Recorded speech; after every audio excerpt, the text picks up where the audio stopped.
O Quicksort, que é o método que a gente vai estudar na aula de hoje, ele é bastante interessante, né? O nome dele remete à ordenação rápida, né? A ordenação ágil, assim, porque ele é um método muito bom, né? Embora ele não seja ótimo, né? E aí tem uma certa controvérsia nisso, né? Mas a gente vai estudar na aula de hoje. Antes da gente falar se ele é bom, se ele não é, se ele é rápido, se ele é lento, etc., vamos, claro, tentar entender como é que o método funciona. Assim como o merge sort, né? Lembra que o merge sort é aquele que você quebra em dois, ordena recursivo depois junto. O quick sort ele também vai ser recursivo. Eu também vou, de alguma forma, quebrar o meu vetor em dois, chamar recursiva ordenação. Porém, ele faz num sentido oposto do merge, né? No merge eu primeiro quebro e depois junto, né? No quicksort, a gente vai primeiro fazer uma operação ali para determinar aonde a gente vai quebrar o vetor, de tal forma que se a gente quebrar ali, eu só chamo recursivo e eu não preciso fazer mais nada. Por exemplo, imagina que eu tenho esse vetor que eu quero ordenar. 4, 3, 7, 1, 6, 2, 5. Okay?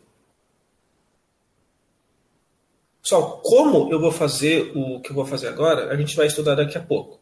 Mas o que eu vou fazer agora é um particionamento. Eu vou escolher algum elemento do meu vetor, vou chamar ele de pivô, e vou rearranjar o meu vetor de forma que todo mundo que está à esquerda do pivô é menor do que ele, todo mundo que está à direita do pivô é maior. Por exemplo, eu vou escolher o 4 como pivô, poderia ser qualquer outro número, mas estou escolhendo o 4, porque ele é o primeiro, só por facilidade de pegar o primeiro. E aí, de alguma forma, que a gente vai ver daqui a pouco, eu quero rearranjar os elementos do vetor de tal forma que o 4, nosso pivô, fique em uma posição e todo mundo à esquerda seja menor e todo mundo à direita seja maior. Por exemplo, 3 é menor que 4, o 1 é menor, o 2 é menor, o 7 é maior, o 6 é maior e o 5 é maior. Então, o primeiro passo do quicksort é, de alguma forma, escolha um pivô e, de alguma forma, faça com que todo mundo à esquerda do pivô seja menor, todo mundo à direita do pivô seja maior do que ele. Tudo bem? Isso é bastante legal, né? Porque olha só, eu, de certa forma, estou separando o meu vetor, depois desse passo, em 3 partes. Todo mundo que é menor que o pivô e todo mundo que é maior. Se eu só chamar uma função recursiva para ordenar essas duas partes independentemente, meu vetor inteiro vai ficar ordenado. Vou ter ali 1, 2, 3, 4, 5, 6, 7. Então, qual que é a ideia principal do quicksort, né? O quicksort, eu vou escolher um elemento para ser o pivô e, de alguma forma, dar um jeito de fazer com que os elementos menores do que o pivô estejam à esquerda, maiores à direita. Isso separa o meu vetor em duas partes e eu vou recursivamente ordenar cada uma das partes de maneira independente. Na volta da recursão, o meu vetor inteiro vai estar ordenado. Tudo bem a ideia principal do Quick? Então vamos agora entender. Bom, beleza, eu preciso fazer um particionamento, né, que é essa etapa de colocar quem está antes menor, quem está depois maior, para depois chamar recursivo. Então, vamos ver agora como é que funciona esse particionamento, né? Como é que a gente pode fazer para pegar um pivô e decidir, ou rearranjar, né, os elementos do vetor, de forma a ter essa propriedade que a gente quer. Pessoal, deixa eu abrir um parênteses. Existem muitos algoritmos de particionamento. A gente vai mostrar um aqui na aula. Existem outros. Vocês podem até inventar o seu próprio algoritmo de particionamento que você quiser, né? Qualquer algoritmo que rearranje o vetor de forma a quem está à esquerda do pivô ser menor, quem está à direita do pivô ser maior, funciona como algoritmo de particionamento. Pode ser qualquer um. A complexidade do quicksort, a estabilidade, e se ele é in place ou não, tudo depende de qual algoritmo de particionamento a gente usa, né? Pode ser que um determinado algoritmo você use e o método fica in place. Mas daí você usa um outro algoritmo de particionamento, ele não fica mais em 3. Ou ele é estável com determinado método de particionamento. Ou com outro método de particionamento ele não é estável. Enfim, a escolha do método de particionamento influencia na qualidade do algoritmo. Beleza? Existem várias opções. O que eu quero mostrar para vocês é uma específica, que é um particionamento linear, que a gente vai conseguir particionar em O de n, que é o melhor possível. E a gente consegue fazer isso em place também. Como que a gente pode fazer isso? Né? Uma possível alternativa para fazer o particionamento. Eu vou fazer o seguinte. Por convenção, eu vou escolher o primeiro elemento do meu vetor para ser o pivô, por mera convenção. Então tá aí, o 4 é o meu pivô. Dele para frente, ou seja, a partir da segunda casa até o final do vetor, eu vou fazer vários passos, mas a cada passo do algoritmo eu vou estar separando o resto do vetor em duas partes. A galera que é menor do que o pivô e a galera que é maior. Eu vou percorrendo o meu vetorzinho e a cada número que eu olho, eu vejo, se eu for menor do que o pivô, eu troco ele de posição para uma posição da região dos números que são menores que o pivô. Senão, eu deixo ele na região dos maiores do pivô. Vamos ver como é que isso funciona. Olha só, por enquanto, assim, é parecido com insertion sort, né? O insertion sort eu estava olhando o vetor em duas partes, né? Quem já está ordenado, quem não está, e atualizando à medida que eu percorri. Não é a mesma coisa, mas a ideia é parecida. À medida que eu percorro, eu atualizo partes do vetor. Em um primeiro momento, eu vou usar a caneta preta para representar isso. Não tem ninguém menor do que o pivô, porque eu não olhei ninguém ainda. Tá? Então, por enquanto, todo mundo que é menor que o pivô vai até aqui. Eu não percorri ainda o vetor, não comecei a olhar todo mundo. O pontinho azul quer dizer que eu olhei o elemento. Então, eu vou começar olhando o 3. E vou me perguntar, o 3, ele é menor ou maior que o pivô? O 3 é menor. O 3 sendo menor, eu vou colocar ele na região dos números que são menores. Como não tinha ninguém aqui, passa a ter aqui. Então, o que eu estou representando é que até agora, eu olhei até essa parte do vetor e todo mundo que é menor que o pivô vai até aqui. Okay? Agora eu vou olhar o 7 e vou me perguntar, o 7 ele é maior ou menor que o pivô? O 7 é maior, então eu não mexo na região dos menores. E o que eu tenho até agora é, eu olhei o 3 e o 7, olhei até aqui, e a divisão de menores e maiores está aqui. Quem é menor vai até aqui, quem é maior vai a partir daqui. Eu vou continuar fazendo isso. Né? Vou olhar o 1 agora. Né? O 1 ele é menor do que o pivô. Então eu preciso colocar o 1 na região dos elementos que são menores. Então o que eu vou fazer? Como o número 1 ele é um número que vai aumentar o tamanho da região dos números que são menores que o pivô, os números que são menores que o pivô agora vai até aqui. Porém, eu tenho que colocar o 1 nessa região. Eu vou trocar o 1 com o 7.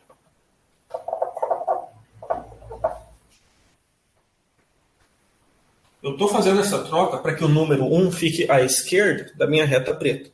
Que ele fique na região dos números menores. E aí o 7 veio para cá. Então, até agora, eu olhei 3, 1 e 7. 3 e 1 é menor que pivô. 7 é maior. Vou olhar para o 6 agora e me perguntar, o 6 é menor ou maior que o pivô? O 6 é maior. Ele já está na região do maior. Não preciso fazer nada. Até agora eu olhei 3, 1, 7, 6. 3, 1 é menor, 7, 6 é maior. Vou olhar o 2 agora. O 2 é um número menor que o pivô.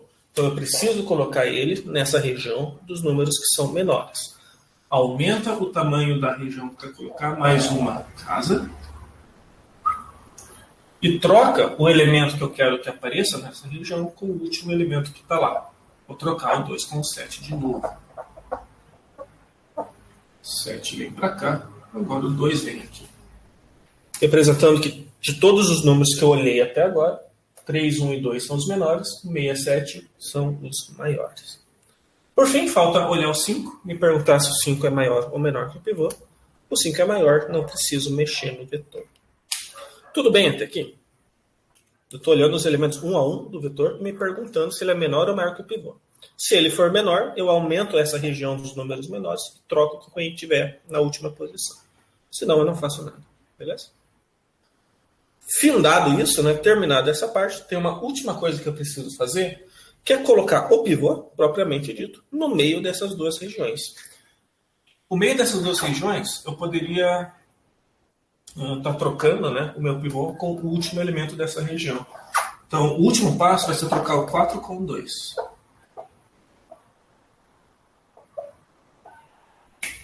O 2 para cá e o 4 para cá. E aí acabou o meu particionamento. Eu tenho pivô, todo mundo à esquerda é menor, todo mundo à direita é maior. Fiz isso, chamo recursivo para os dois lados. Tudo bem? Se tiver tudo certo, deixa eu escrever um pseudocódigo disso daqui, ok? Nas notas de aula do PDF, lá vocês vão ter um código um pouquinho mais completo.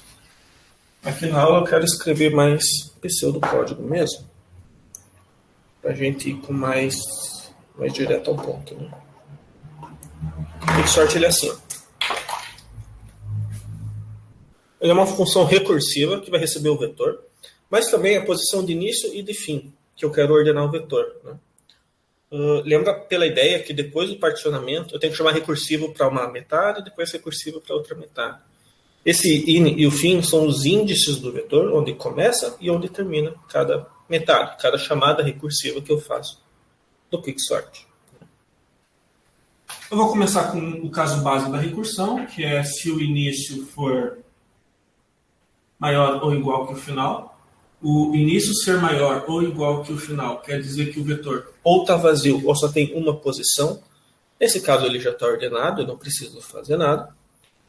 Mas se não, eu vou fazer o passo recursivo, que é o particionamento. É esse algoritmo que a gente viu agora. Particionamento. E aí eu vou chamar recursivo o quicksort para os dois lados. Do início até m-1, já explico o que é o m, e do m mais 1 até o final. Sendo m a posição em que o pivô fica no fim das contas. Ou a gente chama de rank do pivô. Então, esse m daqui, esse m daqui, a gente chama de rank do pivô. O rank do pivô é a posição em que o pivô acaba parando depois do particionamento. E aí, quando eu faço uma chamada recursiva do tipo início até rank do pivô menos 1, é uma chamada recursiva que é do começo do vetor até uma posição antes do pivô. Quando eu chamo recursivo de rank do pivô mais 1 até o final, é da posição do vetor mais 1, ou seja, depois do pivô até o final do vetor. Então é isso. Se o vetor está vazio, eu só tenho um cara, eu não faço nada. Senão eu particiono e chamo recursivo para os dois lados. Beleza? Ok, eu vou fazer o seguinte, eu vou mostrar no Visualgo, talvez fique mais claro por lá. O Visualgo, ele usa o mesmo algoritmo que a gente viu, né? Só lembra que a função do particionamento é pegar o pivô e rearranjar os elementos do vetor, de forma que quem está à esquerda é menor do que o pivô e quem está à direita é maior que o pivô, para poder chamar recursivo para quem está à esquerda e para quem está à direita. Eu vou mostrar o Visualgo agora. Cadê o Visualgo? Aqui.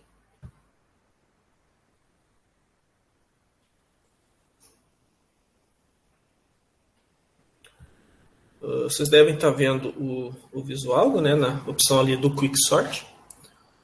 Eu vou mandar ordenar o vetor, né? A primeira coisa que ele vai fazer é o seguinte. Deixa eu pausar aqui.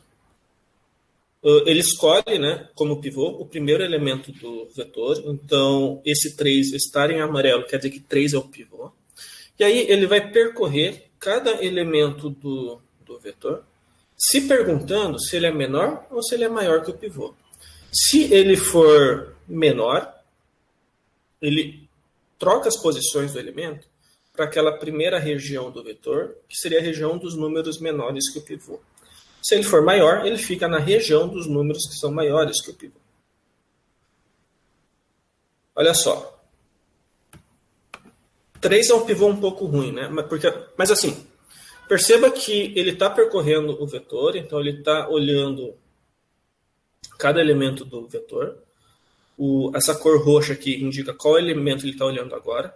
E nota que para trás do elemento que ele está olhando, né, nesse caso do 46 para trás, existem duas regiões do vetor. Uma que o visual pinta de verde e a outra que o visual pinta de roxo. A região verde indica os elementos que são menores que o pivô, nesse caso 2. A região roxa indica os elementos que são maiores do pivô, que nesse caso é todo mundo. Depois que ele fizer esse particionamento, separar na região verde da região roxa, ele vai colocar o pivô no meio das duas.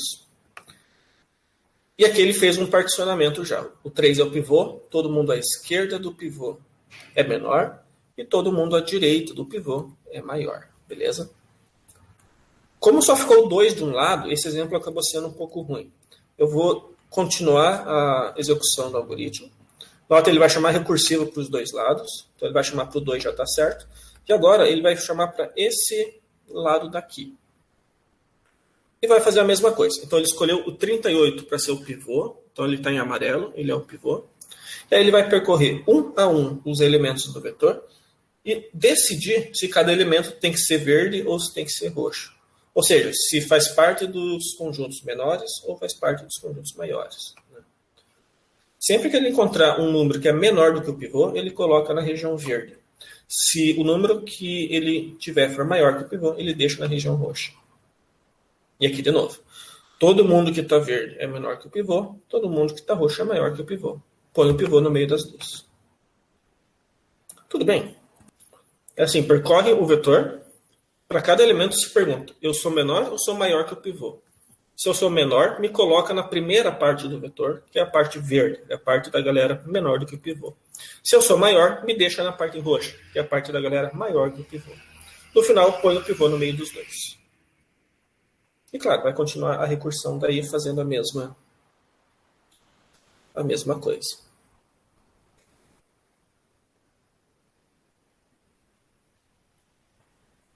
Tudo bem.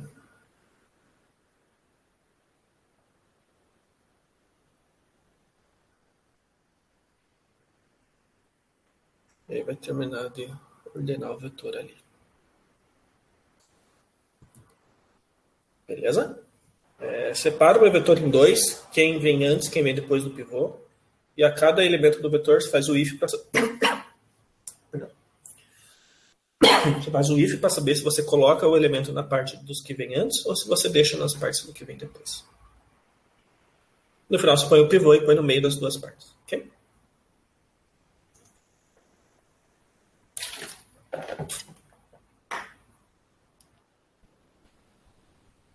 Beleza. O que a gente precisa fazer agora é analisar a complexidade do quicksort. Mas antes de fazer isso, todo mundo ficou tudo tranquilo? Como é que o quick funciona? Só lembrando, claro, esse é um possível método de particionamento. Você pode trocar o algoritmo de particionamento por qualquer um que, no fim das contas, deixe a esquerda do pivô quem é menor, a direita do pivô quem é maior. O bom desse particionamento, eu não sei se já é claro para todo mundo, que ele é linear, é o de n. Em uma passada no vetor, o particionamento já termina. Eu tenho um for que vai rodar n vezes, e a cada passo do for eu vou fazer o if. If v de i é menor do que o pivô, troca as posições, etc. Mas o principal é que é um for que percorre o vetor. Então eu tenho um particionamento linear. A parte do particionamento fica O de n, certo? Isso aqui é O de n. O de n. Ok? Beleza. O quicksort, assim como o merge, ele é um algoritmo recursivo. E aí vamos lembrar como é que a gente analisa a complexidade de algoritmos recursivos. 2 passos. Do algoritmo tira uma recorrência, e aí a recorrência você resolve ela para estar tirando a complexidade propriamente dita, né? Então vamos fazer isso. Eu vou chamar de T de N o número de operações que eu preciso fazer para ordenar um vetor de tamanho N, utilizando o Quicksort como algoritmo. Né? Olha só. Se o N for 0 ou 1, né? Vou escrever assim, se o N for menor ou igual que 1, eu não faço operação nenhuma. É o meu caso básico. Né? Se o meu vetor está vazio, ou eu estou falando de um vetor que só tem um único elemento, eu não faço operação nenhuma, ele já está ordenado. Então, o número de operações que eu faço nesse caso é 0. Agora, no outro caso, olha só que interessante que a gente vai ter. A gente tem esse particionamento que é linear, então eu vou gastar N do particionamento, mais o tempo que eu gastar para cada uma das chamadas recursivas. Certo? Então, ordenar um vetor de tamanho N, eu faço N operações, que é o particionamento, mais, recursivamente, quantas eu fizer nas chamadas recursivas. Esse N é do particionamento. Esse aqui é de chamar recursivo para o lado menor do que o pivô. E esse aqui é de chamar recursivo para o lado que é maior que o pivô. A gente tem que ver quanto que é isso aqui ainda. Mas essa ideia, né? Que eu particiono, então gasto N para particionar. Chamo recursivo para um lado, chamo recursivo para o outro. Lembra do merge sort? Que a recorrência do merge sort, ela ficava lá com N mais 2 TDN sobre 2. Né? Esse 2 TDN sobre 2 lá do merge sort vem disso aqui. Porque no merge sort eu gastava uma chamada recursiva para ordenar um vetor de metade do tamanho, eu gastava uma chamada recursiva para ordenar outro vetor de metade do tamanho, e fazia a operação merge, que custava de N também, certo? A ideia é mais ou menos a mesma. Para eu analisar o quicksort, eu gasto uma chamada recursiva para fazer a primeira... para fazer essa chamada recursiva, né, para ordenar quem é menor do que o pivô. Outra chamada recursiva para ordenar quem é maior do que o pivô. Eu estou gastando N no particionamento. E vamos ver qual que é os tamanhos, né, que os meus vetores vão ter nas chamadas recursivas. Pessoal, olha só que interessante. No merge sort, a gente sempre cortava o vetor na metade. No quick, isso nem sempre é verdade. Né? Eu só vou, de fato, chamar recursivamente para duas metades de mesmo tamanho se o pivô ficar exatamente no meio. Né? Se o rank do pivô for N sobre 2. Só que o meu pivô ele pode ficar em qualquer posição do meu vetor, certo? Se, por exemplo, o pivô ficar na primeira posição, a chamada recursiva vai ser para, de um lado, um vetor vazio e, de outro lado, todo o resto dos n-1 elementos do vetor. Se o pivô ficar na primeira casa. Se o pivô ficar na última casa, uma chamada recursiva é todos os n-1 elementos à esquerda e um outro vetor vazio à direita. Se ele ficar no meio, eu tenho n sobre 2 à esquerda e n sobre 2 na direita. O tamanho do vetor em que eu preciso ordenar na chamada recursiva depende da posição em que o pivô vai parar no particionamento. Depende do rank do pivô. Certo? Eu não consigo escrever direto n sobre 2, ou n-1, ou n, ou qualquer outra coisa, porque depende do rank do pivô. Né? O que vai ficar aqui, na verdade, de um lado eu vou ter m-1, e do outro lado eu vou ter n-m, sendo m o rank do pivô. Ou seja,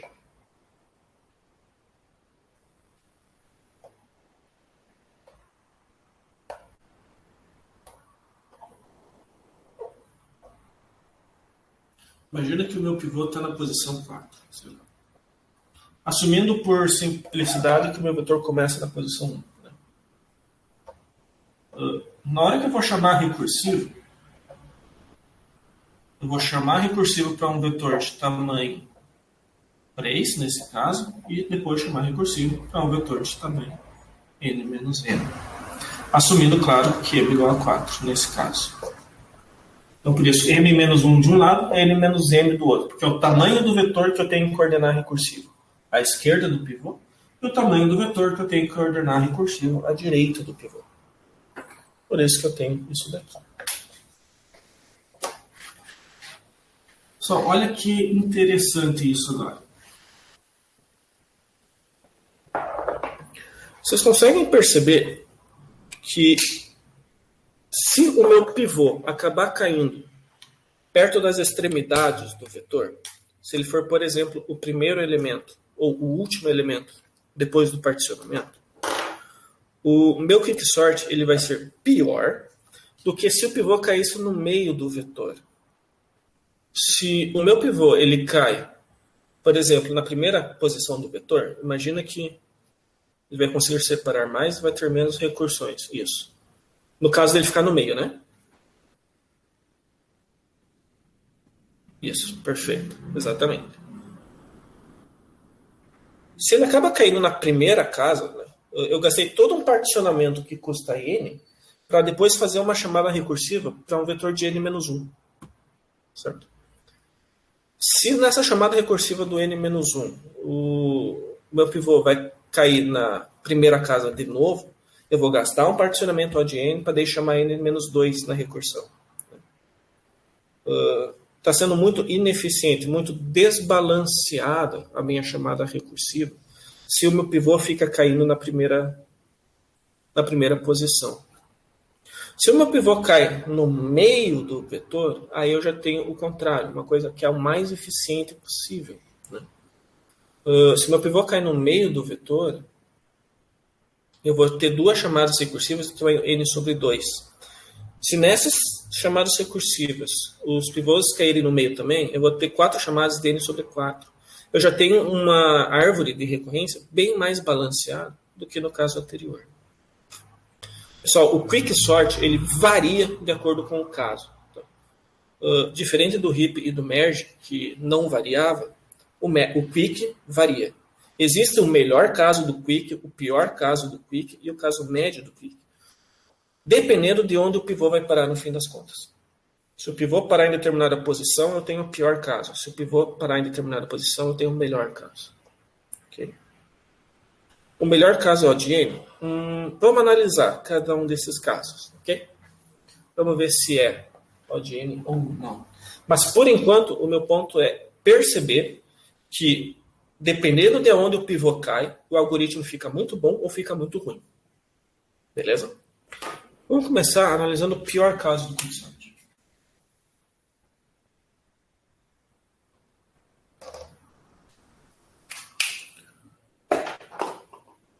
Pessoal, vocês concordam? No pior caso, é aquele em que o pivô cai ou na primeira ou na última casa. Porque na prática é eu escolher como pivô o menor ou o maior elemento do vetor. Se eu tiver o azar de acontecer isso, eu vou estar no pior caso. Olha só.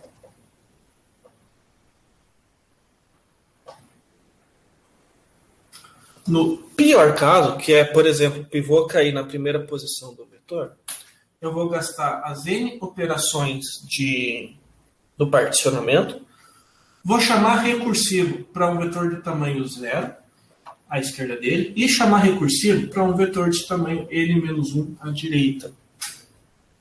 Certo? É o caso em que o rank do pivô é 1. Ou seja, o pivô, depois do particionamento, acabou ficando na primeira casa do vetor. Se isso aconteceu, eu gastei n para fazer esse particionamento, que colocou o pivô na primeira casa do vetor.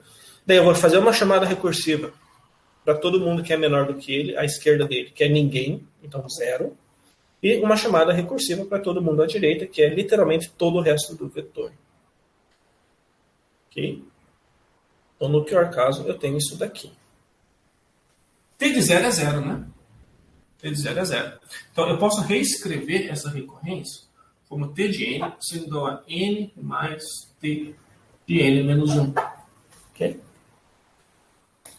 E você já sabe, n menos 1 é n menos 1 mais T de n menos 2. N menos 2, T de n menos 2, n menos 2 mais T de n menos 3, etc. Por expansão, você percebe que o que a gente tem aqui é n mais n menos 1 mais n menos 2, etc. até a gente chegar no 1, né, do nosso caso base. Isso aqui vai dar aquela soma de PA, 1 mais 2 mais 3 mais 4 até N. Isso aqui vai dar quadrático. Beleza? Vamos dar N mais N menos 1, N menos 2, até 1. Aquela soma de PA que dá N ao quadrado mais N sobre 2. Olha só que interessante. O método chama Quicksort, ordenação rápida. E aí você vai analisar a complexidade e você vê que no pior caso ele é quadrático. Isso aqui é quase que uma pegadinha de pós-comp, de vestibular. O Quicksort não é um método ótimo, igual o Merge, igual o RIP. O pior caso dele é tão ruim quanto Bubble Sort, Insertion Sort e Selection Sort. O Quicksort é quadrático no pior caso. Qual é esse pior caso? É o caso em que o pivô cai na primeira casa do vetor, ou na última, né, a cada chamada recursiva. Para o pivô cair na primeira casa, o pivô tem que ser o menor elemento do vetor. Se eu estou com aquele algoritmo de particionamento, que escolhe o primeiro elemento do vetor para ser o pivô, e o pior caso é quando o pivô é o menor elemento, o pior caso vai ser quando o menor elemento estiver na primeira posição. Isso recursivamente cai num caso do vetor já estar ordenado. Eu vou voltar no visual só para vocês verem que se o vetor já está ordenado, vocês vão perceber que o quicksort é quadrático.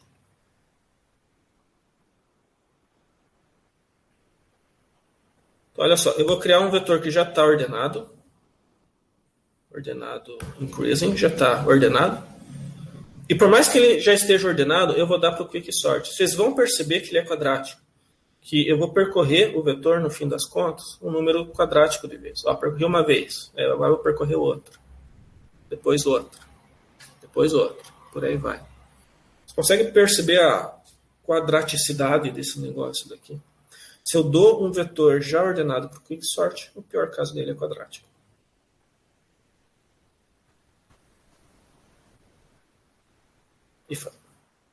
Tudo bem o pior caso do quicksort?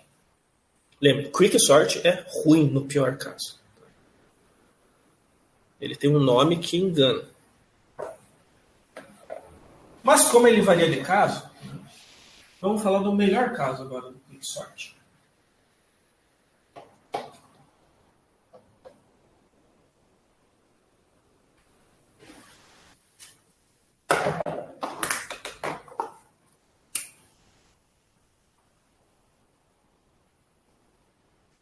Pessoal, se no pior caso ele acontecia quando o pivô caía na primeira ou na última casa, qual que vai ser o melhor caso? Onde o pivô vai cair?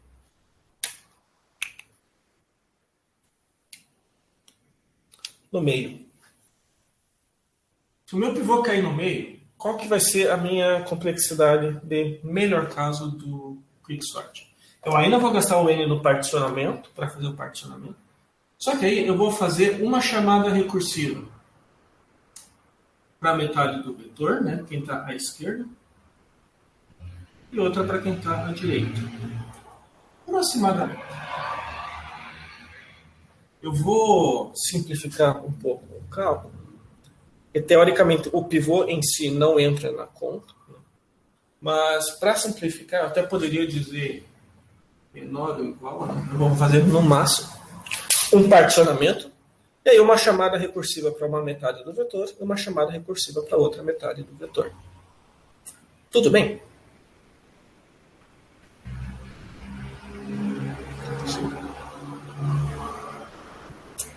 Beleza.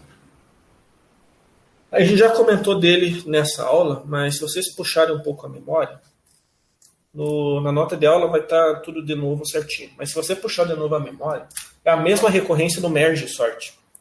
O merge sort também chamava recursivo para uma metade, chamada recursivo para o outro, e fazia uma operação linear, que era o merge. Nesse caso, embora o que a gente está fazendo é diferente, o custo é o mesmo. É fazer uma operação linear, que é o particionamento, e aí ter uma chamada recursiva para metade e outra chamada recursiva para metade. A recorrência que a gente tem aqui é a mesma do merge sort. E a gente já calculou ela. Essa recorrência fecha em n log n. Então, olha só. O quicksort tem pior caso n quadrado, melhor caso n log n. Isso. No melhor caso, ele tem a mesma complexidade do merge. Inclusive, literalmente, a recorrência é a mesma e a resolução é a mesma.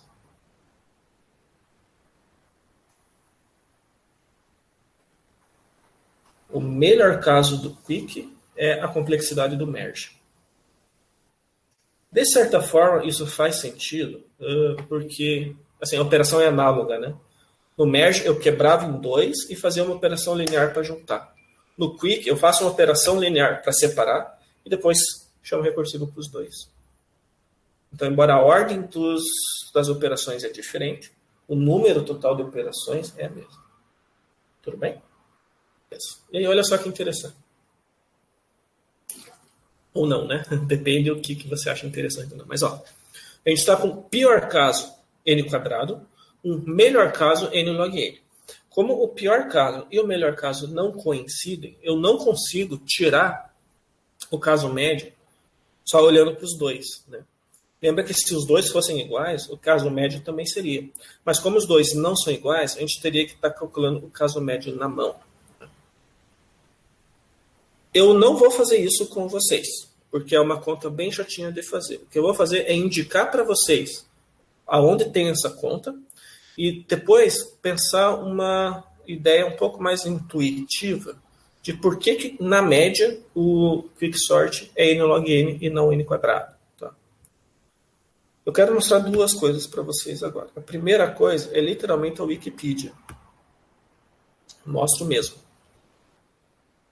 Se você for na Wikipedia, né, no artigo sobre quicksort, né, artigo do quicksort, ele tem essa seção que faz a análise de caso médio, né? É que ele fala e tal da recorrência, né, que você chega, né? E esse daqui é o desenvolvimento matemático que a gente faz para calcular o caso médio do quicksort, tá? É um desenvolvimento um pouco complicado que, enfim, eu acho que é complicado demais aqui para a gente e eu não vou exigir que vocês saibam fazer esse tipo de desenvolvimento, tá?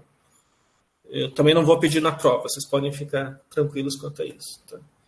É só um desenvolvimento que eu não quero fazer e eu só quero indicar que, se fosse fazer, seria desse jeito que está aí aparecendo, com essas contas daí. Okay? A gente chegaria, o que importa é isso aqui, né? 1,39 n log n, que é O de n log n. Tá? No caso médio, a gente tem um algoritmo n log n. Para não parecer que eu simplesmente joguei a fórmula para vocês e ó, tá aqui a fórmula e beleza, né? Eu quero falar de uma noção um pouco mais intuitiva, que é o seguinte. Isso aqui é literalmente as notas de aula que vai estar no Moodle depois, tá? Literalmente o mesmo PDF. Vocês concordam comigo que quanto mais perto do meio do vetor o pivô for parar, melhor. Quanto mais perto das pontas do vetor o pivô for parar, pior. No pior caso, o pivô vai parar nas pontas e a gente está com aquele pior caso quadrático. Vamos tentar fazer a seguinte exercício mental, né? Considere um caso em que o meu pivô ele separa o meu vetor em 1% à esquerda e 99% do vetor à direita. O pivô ele não está na ponta, ele não é o primeiro elemento, mas ele está quase na ponta, está encostadinho na ponta. Ele só tem 1% dos elementos à esquerda dele, né? A distância dele para a ponta é só de 1% do vetor, e 99%, quase todo o resto do vetor à direita. Quase. Beleza? Considere esse caso. Vocês devem concordar que é um caso ruim, né? Se quanto mais perto do meio, melhor. E mais perto da ponta, pior. Como esse cara, o pivô está quase na ponta, a gente está quase no pior caso. Certo? Nesse exemplo. Em a gente estando quase no pior caso, a gente deve pensar, isso aqui deve ser quadrático. Mas, se a gente for fazer a conta, né, tirar a recorrência desse caso, resolver ela, tudo certinho, a gente chega em n log n. Só para mostrar para vocês. A recorrência seria, para eu ordenar um vetor de tamanho n nesse caso, eu gasto o n do particionamento, né? E aí a chamada recursiva à esquerda, n sobre 100, ou seja, 1% do vetor, né? N sobre 100. E depois mais a chamada recursiva à direita, 99n sobre 100, 99% do vetor. Se eu for montar a árvore de recorrência, para essa recorrência daqui, eu vou chegar nessa árvore daqui, em que cada nível soma n ao todo, e a altura da árvore ainda é log n. E aí, de fato, eu vou continuar com n log n. Okay? A minha ideia dessa ideia intuitiva é pensar assim, eu estou quase no pior caso, eu estou quase me ferrando da pior forma possível. Ainda assim eu estou bom, ainda assim eu estou em n log n. Você pode pensar, bom, então piora um pouco mais, né? Em vez de ser para em 1% à esquerda e 99% à direita, coloca 0,1% à esquerda e 99,9% à direita. Ou, pior ainda, né? Coloque 0,00001% à esquerda e 99,9% à direita. Ainda assim vai dar n log n. Tá? Não importa o quão próximo você esteja da ponta. Se você não chegou na ponta, você está em n log n. É mais ou menos uma ideia de limite, né? A complexidade do quicksort, ela tende no limite a n quadrado. Né? Quanto mais, assim, como é que eu posso dizer? Enquanto eu não chegar no pior caso, eu ainda estou em n log n. O pior caso, ele só acontece no limite quando o pivô chega na ponta. Se o pivô ainda não chegou na ponta, ele está bem pertinho da ponta ali. Ele está na segunda, terceira casa, relativamente ali. Está pertinho da ponta, mas não está na ponta, eu ainda não cheguei no pior caso. Eu ainda estou em n log n. Por isso que o quicksort é um método bom, na verdade. Né? Ele é quadrático, ele é um método de pior caso ruim. Mas o pior caso, ele é um caso muito específico, que aquele vetor já está ordenado, por exemplo. Né? A não ser que seja extremamente esse caso bem específico, que é o pivô vai para as pontas sempre, para todos os outros casos, o quicksort é bom. O quicksort é n log n. Né? Ele é um algoritmo muito bom na média, digamos assim. A não ser que você esteja com o pior caso, ele é n log n ainda. Né? Ele é muito bom nesse sentido. O caso médio dele tende a ser o melhor caso dele, que é o n log n. O quicksort é um método muito bom na prática. Okay?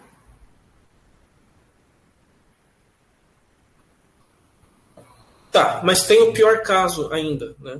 Será que a gente conseguiria evitar o pior caso de alguma forma? Olha só. Tem dois chunchos, até diria, né, que o pessoal costuma fazer no quicksort. Embora o quicksort seja um método muito bom na prática, ainda assim tentar evitar o pior caso e garantir que ele seja melhor ainda, né, evitando o pior caso. Existe um algoritmo que é o quicksort aleatorizado, né, o random quicksort, que é assim, na hora de fazer o particionamento, ao invés de eu escolher como sendo o primeiro elemento do vetor o pivô, eu escolho um pivô aleatório.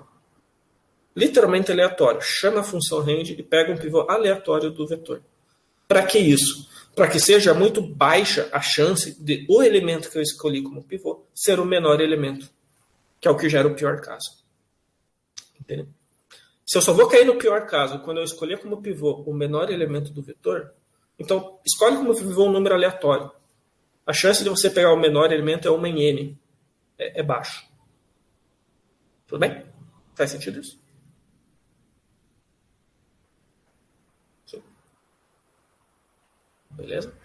Então, uma prática legal para fazer no quicksort é escolher um pivô aleatório, ao invés de pegar, por exemplo, um pivô numa posição fixa. Okay?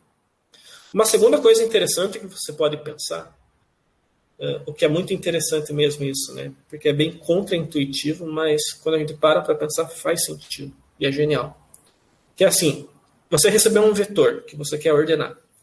Ao invés de pegar esse vetor e já dar para o quicksort, embaralha o vetor primeiro e aí dá para o quicksort. Tipo, pega o vetor, troca aleatoriamente a posição do vetor, tipo, faz o contrário do que você quer fazer, que é ordenar. Você desordena, deixa o vetor uma bagunça e aí você dá para o quicksort. Se você fizer essa bagunçada no vetor antes de ordenar, de novo, é uma ideia de tentar fazer com que seja muito improvável que o quicksort receba o pior caso. Se, na média, né, o quicksort é n log n, eu estou embaralhando o meu vetor antes de dar para ele, é muito provável que eu vou cair num n log n e não no n quadrado. Legal. Então não se assustem, né, se vocês encontrarem códigos aí que, por exemplo, o quicksort ele tem pronto no C, né? Você dá um include, eu acho, da stdlib e chama qsort, se não me engano. Já tem pronto. Mas não se espantem se vocês verem um código que embaralha o vetor antes de chamar o quicksort. É por causa disso. Para deixar mais eficiente. Beleza?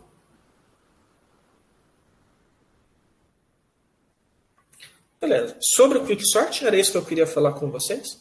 Eu ainda preciso falar do shell, mas antes de falar do shell sort, eu só quero abrir um parênteses para comentar o seguinte. O shell sort ele não está na lista de exercícios e eu não vou cobrar na prova. Eu só quero dar uma pincelada, né? Só quero mostrar esse algoritmo para vocês, bem por cima mesmo, bem rapidinho. Só que eu acho ele um algoritmo bastante complicado de entender, aliás, de entender não, mas principalmente de analisar, né? a complexidade e tal. A gente vai ver daqui a pouco que tem gente que não conseguiu até hoje, inclusive. Né? Então, eu não faço questão de vocês entenderem 100% a fundo como ele funciona, porque já é uma coisa mais complicadinha. Né? Então, só avisando que eu estou dando, né, porque eu preciso falar para vocês o shell sort, mas eu já aviso, não vai cair na prova, não está na lista de exercício, vocês não precisam se preocupar tanto assim com ele. Okay? Só para comentar mesmo como é que o shell sort funciona. A ideia do shell sort é o seguinte, ele é um amiguinho do insertion sort. Se a gente for lembrar do insertion sort, que é aquele algoritmo em que a gente percorre o vetor e para cada número do vetor a gente empurra ele para trás até ele ficar na posição certa. Não sei se vocês lembram, o insertion sort ele tinha pior caso quadrático, porém um melhor caso linear, certo? Se eu te dar um vetor que já está ordenado para o insertion sort, ele roda em odd n. O insertion ele tem uma propriedade legal também, que assim, de uma maneira mais informal, né? Se o meu vetor já está ordenado, o insertion sort é linear. Se o meu vetor está quase ordenado, o insertion sort ele é quase linear. Se são poucos os números que estão fora de ordem no meu vetor, o número de operações que o insertion sort faz são poucas operações a mais do que o de n. Então, se o vetor está quase ordenado, o insertion é quase linear. Qual que é a ideia do shell sort? O shell sort ele não vai de cara ordenar o vetor. Ele vai deixar o vetor quase ordenado e depois vai dar o vetor para o insertion sort terminar o serviço. Então, tipo assim, ele dá uma ordenada por cima, ele dá uma ordenada mais ou menos, para depois dar para o insertion sort termina o trabalho. Como o vetor já vai estar mais ou menos ordenado, né, quase ordenado, quando o shell sort passar para o insertion sort, na hora que o insertion sort fazer o trabalho dele, ele vai ter pouco trabalho, ele vai ser eficiente. E como é que o shell sort quase ordena o vetor? Ele faz com um esquema que é assim, bom, primeiro ele define uma sequência de gaps. Gaps é buracos, digamos assim, né? Que ele vai usar para quase ordenar o vetor. Existem trocentas maneiras de se definir essa sequência de gaps. Por exemplo, né, só para mostrar para vocês, imagina que a minha sequência de gaps é 2 e 1. Ou seja, eu vou primeiro ordenar o meu vetor, quase ordenar o meu vetor, usando o gaps 2 e depois utilizando o gaps 1. Utilizar gaps 2 quer dizer separar o meu vetor em dois vetores, considerando os elementos, não um depois do outro, mas dois depois do outro. Então, tipo assim, eu estou com sequência eu estou com gap 2. Né? Então, ao invés de olhar o meu vetor um depois do outro, eu olho um depois dois na frente e dois na frente. O primeiro vetor que eu separo começa com 4, depois vou olhar 2 na frente, 6, depois olha para frente, 2 na frente, 1. Então, eu separo o meu vetor, que é 4, 3, 6, 5, 2, em 4, 6, 1. E depois o outro, começando aqui no 3. Né? 3, depois olha 2 na frente, 5, depois olha 2 na frente, 2. Usando o gap 2, eu separo meu vetor nesses dois vetores e eu ordeno cada um desses vetores independentemente. Tipo, ordena 4, 6, 1 para virar 1, 4, 6. E depois ordena 3, 5, 2 para virar 2, 3, 5. Separei o meu vetor nesses dois. Ordenei cada um deles, juntei de novo, na mesma sequência. 1, 2, 4, 3, 6, 5. Tudo bem esse primeiro passo? A próxima operação é ordenar o vetor com gap 1. Ordenar o vetor com gap 1 é equivalente a olhar o vetor como um todo. Né? O gap 1 é o passo de dar para o insertion sort. Se vocês forem parar para pensar, esse vetor aqui não está lá muito ordenado. 4, 3, 6, 5, 1, 2, está bem bagunçado. Né? Mas depois de eu fazer a operação com gap 2, embora o vetor ainda não esteja ordenado, ele está quase. Né? 1, 2, 4, 3, 6, 5 está quase ordenado. Pegando esse vetor quase ordenado, dá ele para o insertion sort, ele termina o serviço. Como isso está quase ordenado, esse passo vai ser quase linear. Beleza? Beleza? Maravilha. E aí vocês vão perguntar, tá, mas e as outras sequências de gaps, né? Como é que a gente faz com elas? Como é que a gente analisa elas? Só para mostrar para vocês o tamanho do pepino que é isso daqui, eu vou mostrar a Wikipedia de novo, só que agora do shell sort. Se você for na página do shell sort na Wikipedia, vocês vão ver lá, ele explica e tal, como é que funciona, tudo mais, papapá. E dá essa tabelinha aqui, olha só. Para cada possível sequência de gap, né, para cada possível sequência que a gente pode utilizar, o algoritmo funciona de uma determinada maneira e tem determinada complexidade. Então, tipo, se eu usar essa sequência daqui, por exemplo, 1, 2, 3, 4, 6, 8, 9, 12, o shell sort fica n log ao quadrado n. Se eu usar essa sequência aqui, 1, 3, 7, 15, 32, ele é n na 3,5, né? Raiz quadrada ali no cubo. E isso aqui vai piorando cada vez mais. Né? Você vai definindo uma sequência muito cabreira para chegar numa complexidade muito cabreira. Tem sequência de gap, inclusive, que ninguém até hoje sabe analisar o algoritmo. Tipo, se eu usar a sequência 1, 4, 9, 20, 46, 103, isso ordena o vetor, mas até hoje nenhum cientista conseguiu provar a complexidade desse bicho. Então, assim, é tenso. Né? O shell sort é uma coisa bastante complicada, né? Por isso que eu não faço questão de vocês saberem, né? Se nenhum cientista sabe até hoje, não vou cobrar isso de vocês também, né? Eu também não sei, provavelmente vou morrer sem saber. Né? Mas só para comentar, né? Dependendo da sequência de gaps que você usa, muda a complexidade do algoritmo e pode começar a ficar uma coisa muito bizarra. E é por isso que eu não vou mais falar do shell sort. Eu paro aqui. Tudo bem?